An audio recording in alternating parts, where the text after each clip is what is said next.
பலமடைஞ்சா கட்டு மரமாடும் ஐயா. ஏழை எங்க குடிசையெல்லாம் வெட்ட வழியாகும் ஐயா. செந்தூரில் இருக்க என்ன குறை நேரும் ஐயா. கோவில் மணி கேட்டிருந்தா வாழ்வில் இல்லை துன்பமையா.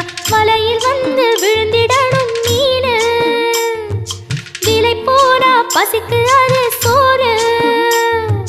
உப்பு காத்து ஊத காத்து சுத்தும் கடலு கரைய பார்த்து சத்தியமா கோயில் கொண்ட சுப்பையா. எங்க குப்பத்துக்கு குல விளக்கு நீ ஐயா. திருச்செந்தூர் ஆண்டவனே வேல் முருகா, தினம் உனக்கு நன்றி சொல்வோம் ஆள்மருகா. திருவடியில் தவம் இருப்போம் திருமுருகா.